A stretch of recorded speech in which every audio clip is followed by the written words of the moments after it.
Hello, it's Shelley F Knight, bringing you Positive Changes, a Self-Kick podcast.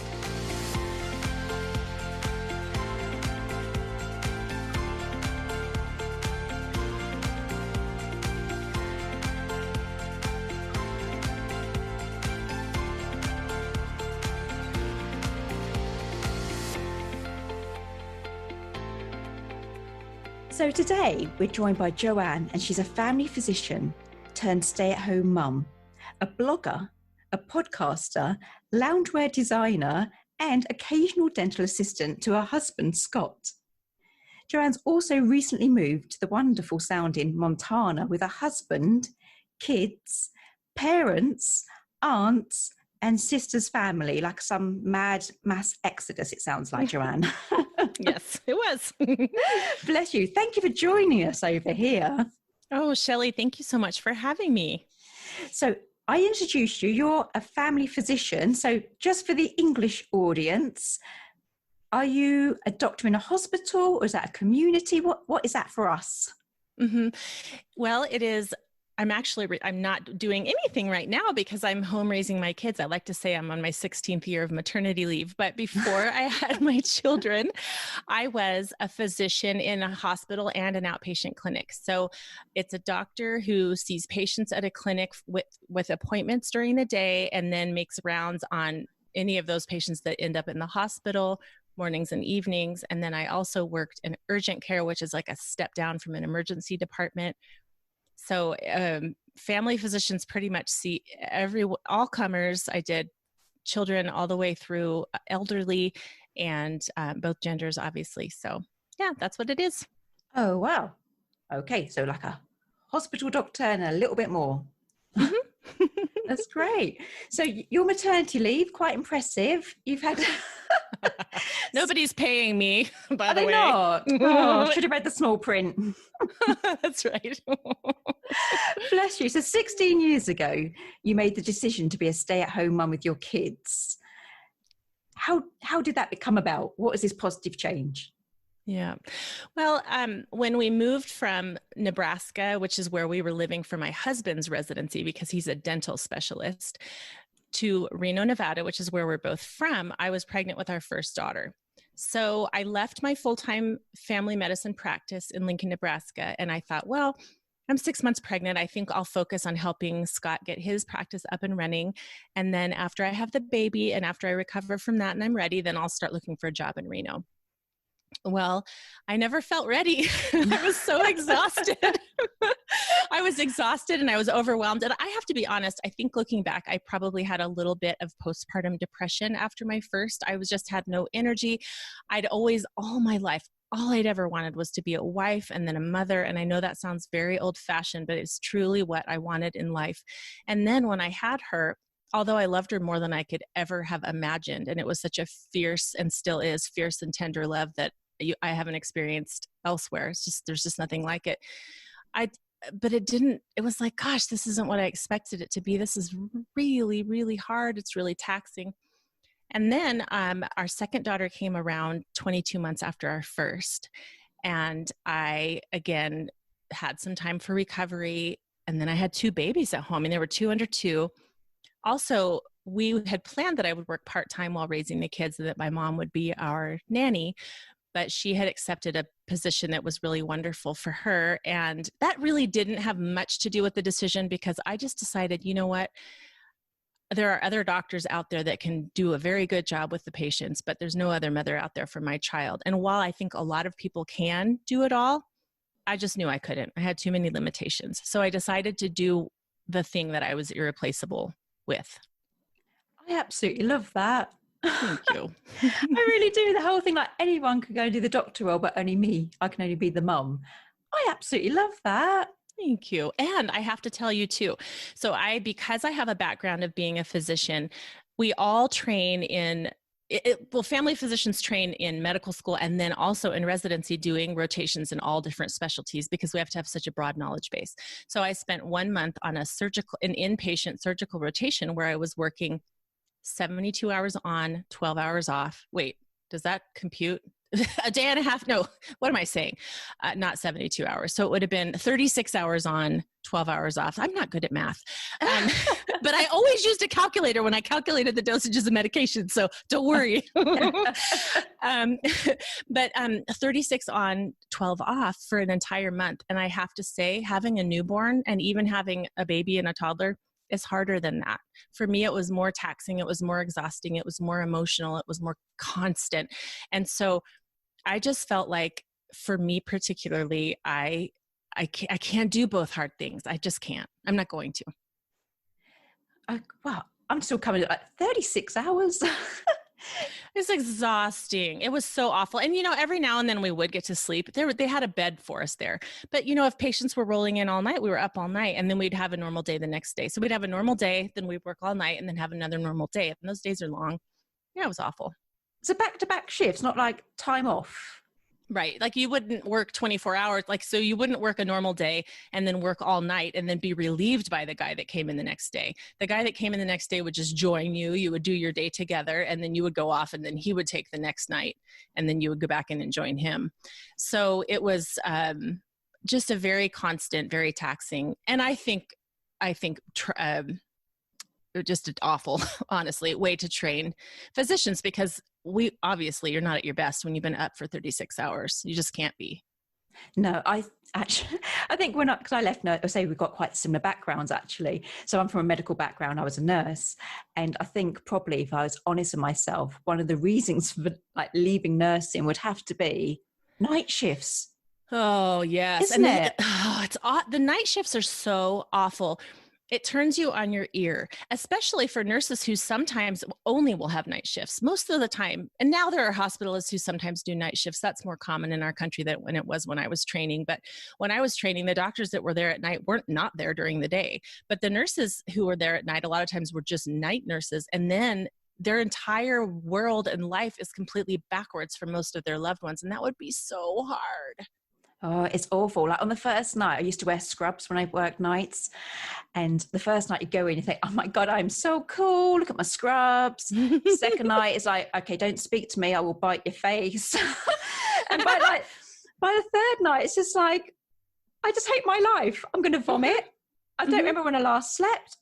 And it's just really disorientating. Do you know what I mean? It's just evil. So I think that would be one of my reasons for leaving nursing. So all of your medical people out there, you rock.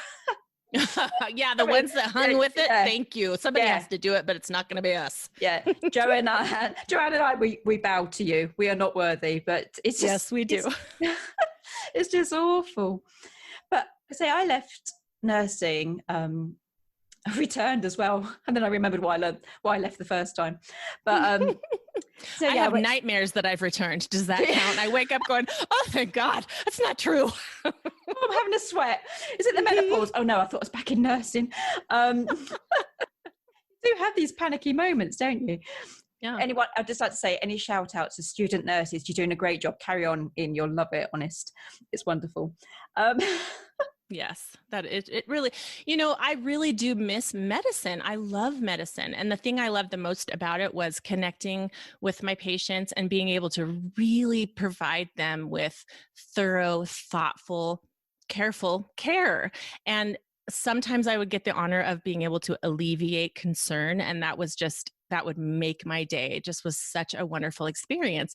But what I learned and what I didn't know when I was young is that it didn't fit into my life in addition to the other ways I wanted my life to look, and to have a home that was welcoming and well taken care of, and to have children who saw their mom regularly and could, count on me to be at their events, et cetera. So it isn't that I didn't love medicine. I did. And I still have girlfriends who are physicians, and I eat up their stories. And my mother-in-law likes to say, oh, Joanne, you still practice medicine. You just have a very small concierge practice. Nobody pays you. I'm sure like you, I give medical advice left and right. And I always make sure I say, now I'm not licensed anymore. This is my personal opinion. And I'm very quick to say, I don't know. You need to talk to a doctor if I don't know. So I'm still, we never are completely away from it just because it is part of who we are. It's a thread through the fabric of who we are, but I decided I wasn't going to let it define me, and it wasn't the center of my identity, so I can still be a full and intact and wonderful person and pivot into something different with my life. That's beautiful. I love that. Thank you. We make it sound really easy, but do you have any tips that you could share with professional mums out there who are wanting to adjust to that kind of stay-at-home role? How, what did you do to get through it? Yes, I do. And I actually wrote an article about that called Surviving Being a Professional Turned Stay-at-Home Mom. And I have multiple tips on there. I'm just going to open it for you if you don't mind, so I don't miss any of it. Okay. Survival Guide for the Professional Turned Stay-at-Home Mom, a parenting survival guide. And, I was a very, very happy physician, but I realized pretty quickly that it was okay to give my husband my crappy leftovers at the end of the day, because that's about all I had left after working a whole shift as a doctor. But I didn't think that that was going to be good enough for my kids. And when I came to that realization, I transitioned into being a stay-at-home mom. And one of the things I really missed was routine and schedule. When you have a baby at home, they don't know they're supposed to be on any kind of a schedule. And I really missed that. So I tried to infuse my week with what schedule I could. I like structures. Not everybody does, but that's one of the things I missed about working. So I would do like Monday, market day, Tuesday, wash the towels and sheets, Wednesday, wash the clothes, Thursday, pay the bills. And that really sort of gave me an anchor to my days, because when you have kids at home, there's not much of an anchor. No. Yeah. You're just all over the place. So, and then you realize, oh my gosh, it's been 3 weeks since I've done this or that. How could I have let that go? And so for me, just having those memory triggers too helped me to make sure I was getting everything done that I needed. The next thing is to have rituals and treat yourself. There are things that you give yourself no matter how your day or week went that are so important. These are unconditional rewards for staying in the game. Like your morning coffee. Do not deprive yourself of these things that you love. And don't act like you're being selfish by saying I got to do these things for myself. Another thing for me, not so much anymore because it gives me a headache, but drinking a glass of wine while I'm cooking dinner. These are things that I treated myself to that made the day more tolerable and made the moment feel more special. I'm glad you said you had wine while you're having dinner, not with breakfast, because then I would be slightly alarmed. Yeah, no, just one glass of wine while cooking dinner. It wasn't even having dinner. I found that when my kids were little, the time when I was cooking dinner was the most stressful time of the 24-hour period. I don't know if the kids were like, they're fussy and they're kind of hungry and you're trying to do 10 things at once and you're trying to put this meal on and your husband's calling you saying he's going to be half hour late or whatever. And it was just really stressful. So for me, having a glass of wine during that time was really nice. It helped me kind of focus on the joy and the appreciation of the wine and not so much the chaos of the time. Here's a small thing that I found to be really important and helpful for me, but it might not be for everybody. And that is the second worst time of day besides cooking dinner was the bedtime routine time of day. And so if I could start the bedtime routine with a full stomach and an empty bladder, it just made me so much more patient. And patience is something I had, in short supply. Sometimes when the kids are wanting their 10th drink of water and, I think I might have to go potty again. Oh, can you read me one more book? And it's like, I just want to get onto my sofa, into my own head and have a little time to myself. And so it's hard to be patient. So the next thing I think is really important to remember is exercise. When you're working, you're in such a good routine that you can usually fit exercise in. Once your day melts into the chaos of being a stay-at-home mom, you sometimes put that to the back burner. And I'm saying, even if you can make a lap around the grocery store with your shopping cart before you start loading it, it doesn't have to be some kind of intense exercise, but just something that kind of gets your blood pumping as many days of the week as you can. It'll just keep your mind and your body healthier. Yeah, I think getting out of the house is a big one. Even if you've got the most beautiful house, it's just, we've got a dog now. But it's just like getting out of the house, Mother Nature, just listen to other people's mundane conversations. To know that there is life outside your four walls. We call it cabin fever. Do you say cabin fever? That's exactly what we call it too. And there is something so magical about a change of scenery. And not to mention the nature, because I think the light in your eyes and the fresh air and seeing trees and grass is super important too. But if you can't get to a place that looks like that, even just a change of scenery is so renewing. The other thing I think is really important is to keep in touch with friends from your profession. That I have a couple of my very best girlfriends are family physicians. And so I can sort of keep my foot in the door. I don't like reading the journals. I'm super turned off by those for whatever reason, so I don't read them.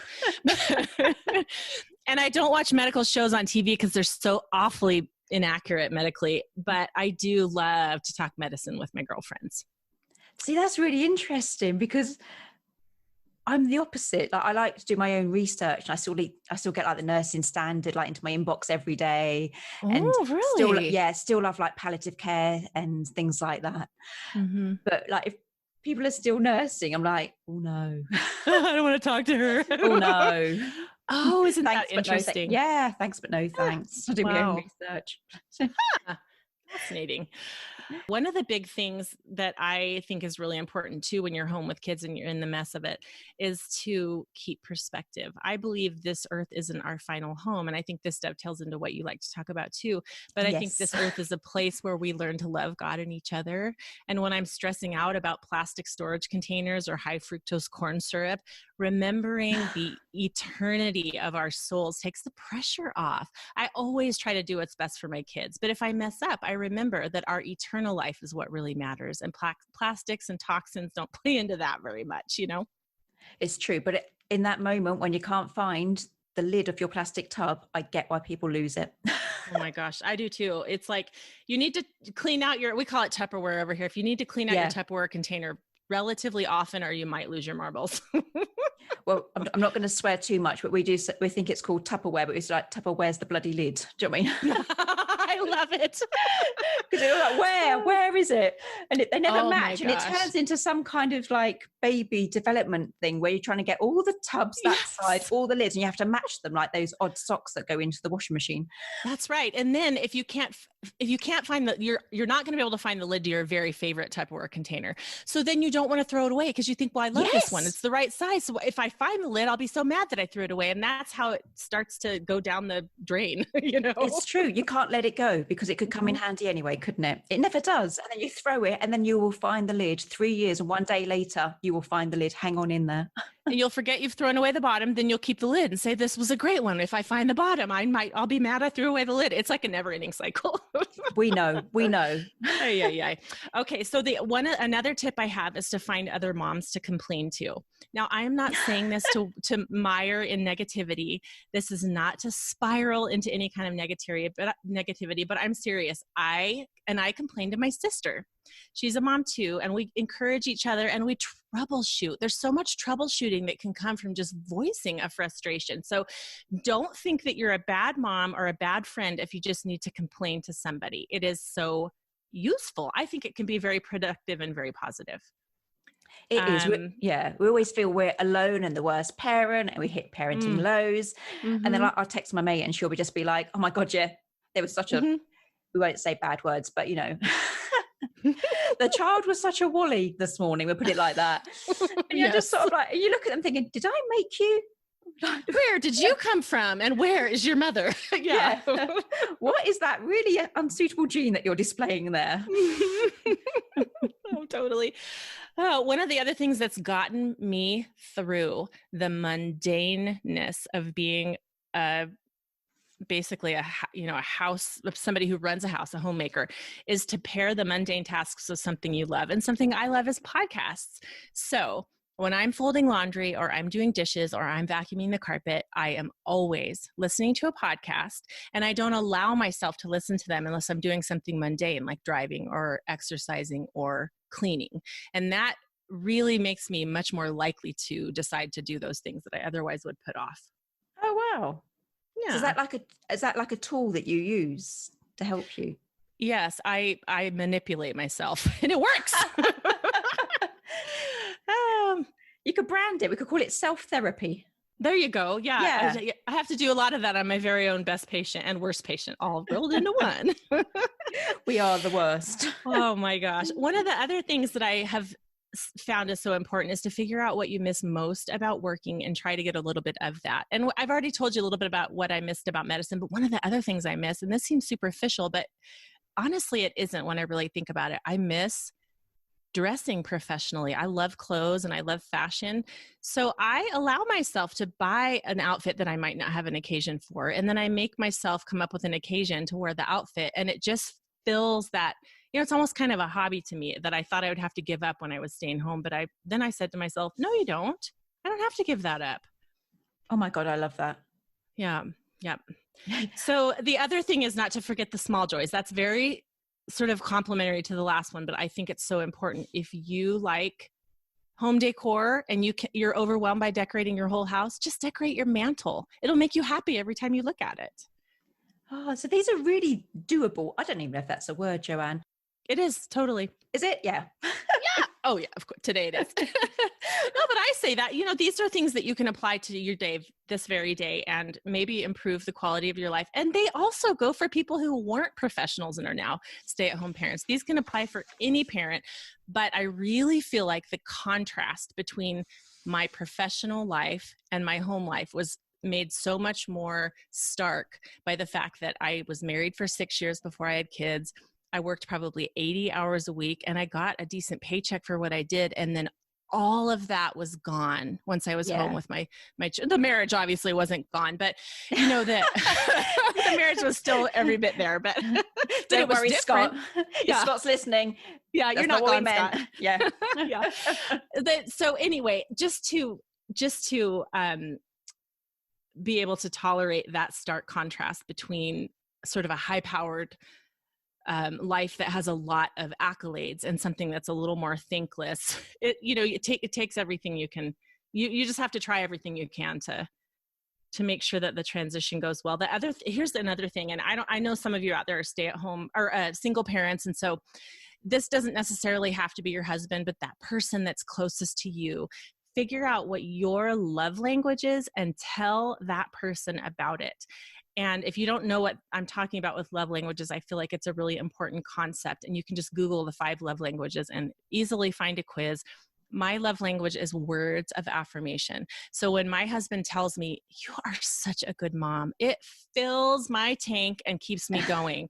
If he bought me a gift, I'd be, if he buys me flowers, I'm like, babe, why'd you spend $50 on flowers? Like, I don't say that out loud because that's rude, but he's also pretty frugal, so he wouldn't do that. But you know what I mean? So some people like words of affirmation. Some people like quality time. Some people need physical touch to feel loved. Some people need to receive gifts to feel loved. And some people need meaningful conversation. So those are the 5 different ways in which we receive love. And we tend to want to give our spouse love in the way we best receive it, but that isn't really the best way to do it. So not only to find yours, but to find that person who's really important in your life, find out what theirs is so that you can show them love in a way that computes for them. So those are my tips to tolerating being a stay-at-home parent after being a professional. Bless you. So that was called My Love Language. Is that what you called it? The 5 love languages. And the author, it's a book. I wouldn't necessarily recommend the book. I think you can really get the gist of it by just looking up a synopsis online. But the guy who came up with the construct is Gary Chapman. And I think it's an exceedingly useful construct. And you can just link to the quiz. I'll actually email you a link to a quiz that I'm linking to in my blog post, or you can just come to my blog post and then scroll down to number 14 and I have a link to the quiz there.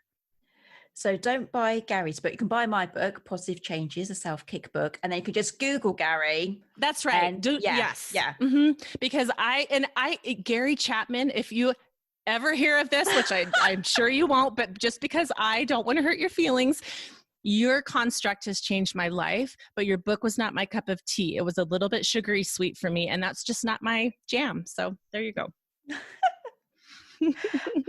Oh, it just must be our warped medical humor. I'm sorry, yes. Gary. Yeah, I know, Gary. See, you have to excuse us. I talked to somebody else recently. Yeah, we're not normal. I talked to somebody else and was like, oh, they were like, what? Oh, I loved that. And I was like, oh, maybe it's just me. I'm sorry. Never mind.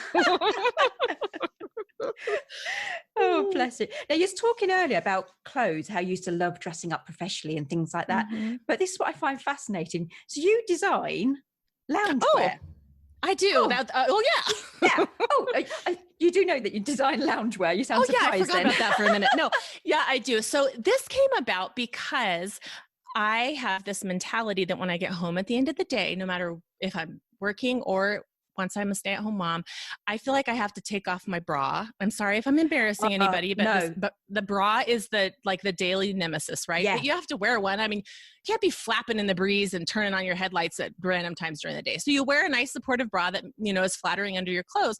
Well, when I get home, that thing is coming off. But I hear you.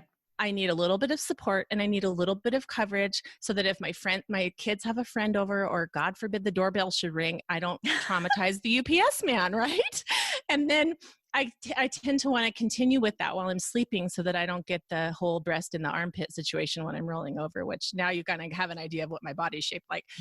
But so I started out by wearing what we call a shelf bra tank. So it's just like a spaghetti strap top that is sleeveless and has a little second layer up top that has some support and coverage with little pads that kind of hide the nipple area. And I thought, why don't they have whole wardrobes that have these in them? Because this gives me just exactly what I need, but I'm still having the mental, relief of getting my bra off. And so I designed a line of loungewear that has this in it. There are 2 different dresses, 2 different tops, and then there are 2 different bottoms that go with the tops. And then not only do they have the perfect cozy shelf bra with just the right amount of padding so you don't feel like you have a golf ball in your shirt. Each outfit also has a phone pocket, because you got to listen to your podcast when you're doing your dishes, right? You got to have your phone in your pocket. If your headphones are like mine, you can't cross the whole house. They won't stay connected. So anyway, yeah, so you're right. I had never thought about the connection between the fact that I design loungewear. So when I am at home, I insist on being in what I call my cozy clothes. That's why my blog is called the Cozy Clothes blog. But when I'm out, I like to look really put together, and I really miss the professional outfits. And I'm not talking about business suits. I was more business casual. So I'd have like the pretty dress trousers and maybe a really cute flattering tank top and the jewelry or not tank top, t-shirt and the jewelry to match and some really nice shoes. And I just really missed that aspect of the things that I was interested in. So I had a nurse's dress, which was like starched within an inch of its life. And I honestly don't know why people think that the nurse in uniform is sexy. It kind of almost crunches as you walk. Yes. It's hideous. And the skirt's long. I mean, it's like, yeah, you're right. It's not figure flattering. And then you have to have the orthotic shoes on. Oh, it's just not good look, is it? I don't think so. So your business name, I've got it down as Shelfie Shoppe. Is that right? Do you want to introduce that? That's right. So it's called Shelfie Shoppe because I really like alliteration, and my podcast is fancy free and my blog is cozy clothes. So you can see how my brain works. But the reason it's called Shelfie Shoppe, and you from the Shelfie Shoppe, you buy your shelfies, is because of the shelf bra. And I wanted the name to be rather descriptive of what the product is. And it's a little bit of a hard sell because people already obviously have at home what they're comfortable wearing at home. But I just figured if I can improve upon this for myself, maybe other people will think that it's an improvement for them too. And I'm actually in the midst, as we speak, of manufacturing my first batch. And in a month or 2, I will have my Shopify shop online, which is going to be shelfieshoppe.com. And it's shop, SHOPPE, not because I'm fancy, but because Shelfie Shoppe, because the SHOP was already taken. Yeah. Obviously meant to be. Yeah, that's right. Yeah. So my husband always says, okay, so your email is joanne.shelfieshoppe. And I'm like, babe, come on. But yes. Oh, bless you. Your life sounds fascinating. It truly does. So we've got all these things going on. You've got the blogs, the podcast, the loungewear. Occasionally you're helping Scott with all things dental. So what else have you got planned for the year ahead and beyond? My parents just built a house next door to our house because we purchased an acreage in Montana, and they are just getting settled in. So that's really exciting. And my podcast is ramping up. I'm loving that. Once I have inventory for my Shelfie Shoppe, I'm going to do some local shows and carnivals and kind of have a booth where people can come in and see the clothes and feel them and try them on. So I'm really excited about that. Scott and I just got our mobile endodontic practice up and running. So we provide root canals for people who live in rural areas so they don't have to drive all the way into the city and waste an entire day. And because that practice is very unpredictable as far as where we're going to be when. He said, there's no way I'm going to be able to hire an assistant to do this. So Joanne, you're just going to have to be the assistant. And I was like, what now? Not because I'm above it, but because I'm like, I don't know how to do that. I don't like to do things I don't know how to do, but I'm learning, and you know what? I'm loving it. So I'm getting to spend more time with my husband. I'm getting to see him work and do what he does so well. And I'm so proud of him. He's so good at it. And it looks so hard. Oh, bless you. Are you any good? Because I recently had dental work done and it was a little bit rubbish. I think she was a student dental nurse. And it's like when you have to have that, I should know this as a nurse, isn't it? One of those sucky things. The suction. Yeah, it's just the suction. Yeah. Are you any good at that? Or do you seem to brutally attack tongues as well, like this lady did to me? I'm totally terrible. And here's the thing. So there's the, I'm getting better. There's two kinds of suction. There's the saliva. Painful one. Yeah. There's the painful one. That's the high speed. And that is so that you don't drown when the dentist is drilling and there's water coming out of his drill. And that has to be high enough suction so that the water just streams through the air to the suction and doesn't land first. And then the saliva ejector, or I don't remember exactly what you call it, is something different. And it's a lower speed suction. And that's the one you can put up against the tongue and it doesn't hurt. Well, no. Okay. Let me tell you what I've done. And I am better now, but the very first day we were working together. Okay, so I don't know if the dental assistants in the UK sit on really tall chairs that have this little like bar in the front, and they're tall. So you put your feet up on this rod that's at sort of foot height, and then you lean way over to treat the patient. Well, I did not know. Nobody told me you have to keep your feet on that rod. If you try to put your feet on the floor and lean forward, your chair is top heavy and it will topple. So I toppled over onto the patient.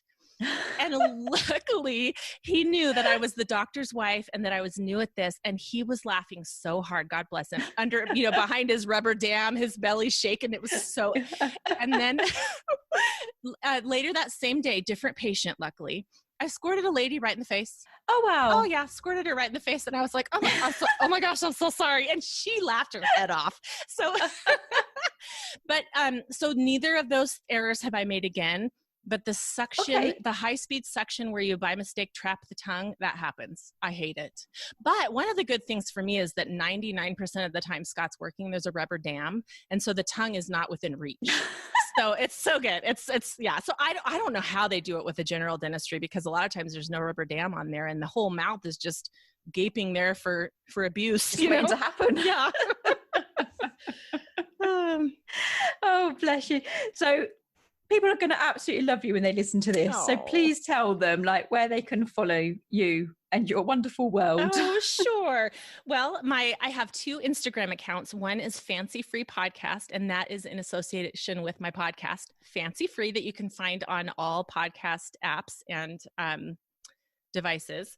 My Fancy Free Podcast is a podcast where my guests and I tell our most embarrassing stories so that we all feel less alone in our imperfection. And it is so much fun. And Shelley was good enough to be a guest. And so you'll have to hop over there and hear some of her embarrassing stories. My other Instagram account is I've Got Dishes, because I love a play on words. And I used to be really undisciplined about doing dishes until they were piling up. And then I would say, I've got dishes. And so it's IVEGOTDISHUES. That's my personal Instagram account. But I put a lot of stuff about my blog and things on there too. My blog is cozyclothesblog.com. My shop is shelfieshoppe.com.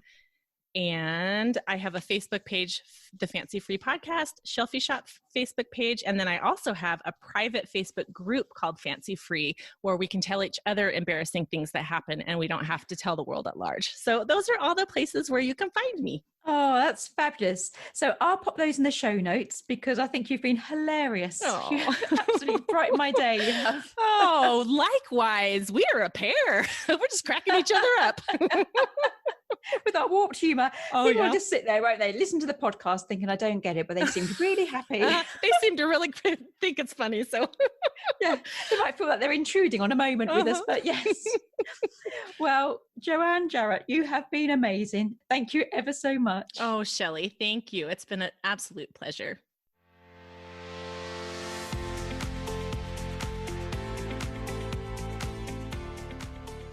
If you found this podcast interesting, please leave us a review on Apple Podcast Store or wherever you have listened to this episode. Don't forget to make sure that you've subscribed to the podcast so that you don't miss out on any future episodes.